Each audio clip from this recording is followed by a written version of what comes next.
friends, we're going to review Excalibur Volume 1 44. Let's get into it. This came out in November 1991, as did Sonic. Do you think he's ever going to do anything? And this is brought to us by Alan Davis, writer, penciler, so a fantastic era of Excalibur. Mark Farmer, inker.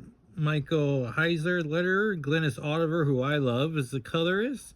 Terry Cavanaugh, editor. Tom DeFago, editor-in-chief. And Excalibur, created by Chris Claremont and Alan Davis. Witness for the witless. And Brian Braddock is on trial. Is not happy about it. And if you represent a defendant, then you are liable for their punishment.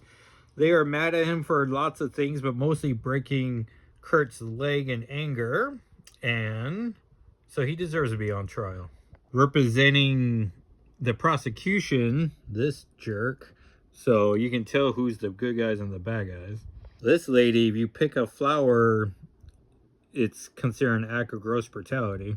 Rachel and Megan are trying to find Megan's origins. Remember these action figures? I'm pretty sure I had Wolverine. And maybe a Magneto. And Nightcrawler too. And a Storm. I want to say I had a decent number of these. Because Megan lived a simpler life in her childhood. She doesn't have psychic blocks or barriers that some of us would have. And so Rachel is a little overwhelmed by how pure Megan's thoughts are. And look, we get a little Kitty Pryde. Look how great Alan Davis just is. Alan Davis. But Alan Greatness works too. Alistair Stewart, play off of Doctor Who character. The lighthouse got destroyed and they turned into a mushroom. And it does look a little silly.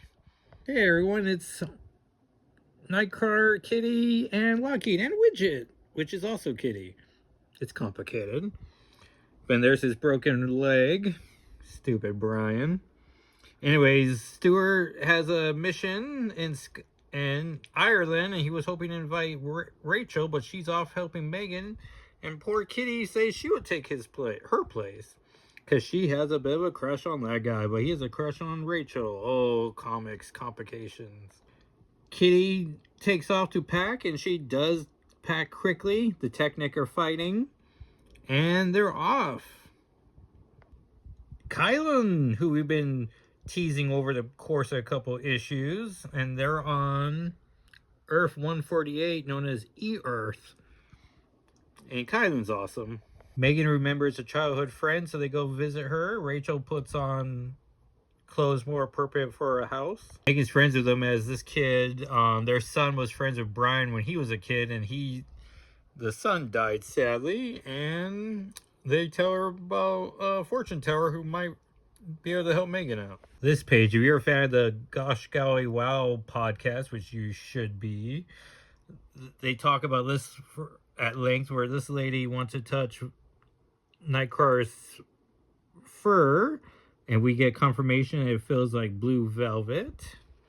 So that, if you ever wonder where the velvet comes from, it's this issue right here. You're talking to the fortune teller. Anyone ever call this number? I wasn't allowed to do it, but imagine it would have been pretty cool. Expensive though. Someone's trying to break in next door, and Rachel almost catches him, but jerk Micromax shows up and accuses her of being a thief, which is like, oh, Micromax, get it together. He tells her to stay on the straight and narrow, but she's already doing that. And then turns out Megan got some advice, so they're going to England now. A bit of a war tour. We get Kitty Pryde here as Captain Jerk is explaining all the crimes Brian's been doing. First crime was joining Excalibur, which seems harsh.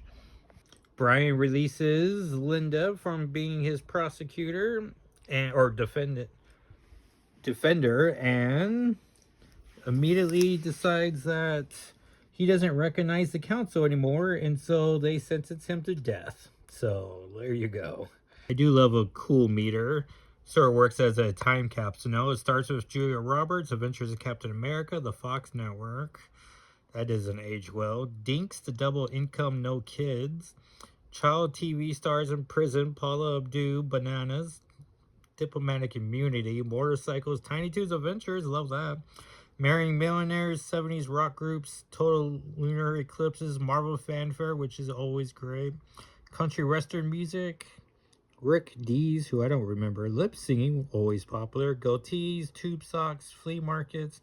Kiefer Sutherland, which I think is during the time when he was going to marry Julia Roberts and then ran off of that Patrick guy. Bully, and then the metric system. And that, everyone, was Excalibur 44 on our patented Shadow and Flame Magic scale. This gets a 2 for Kitty and Lockheed, which is pretty great. Alright, everyone, thanks for watching. Bye.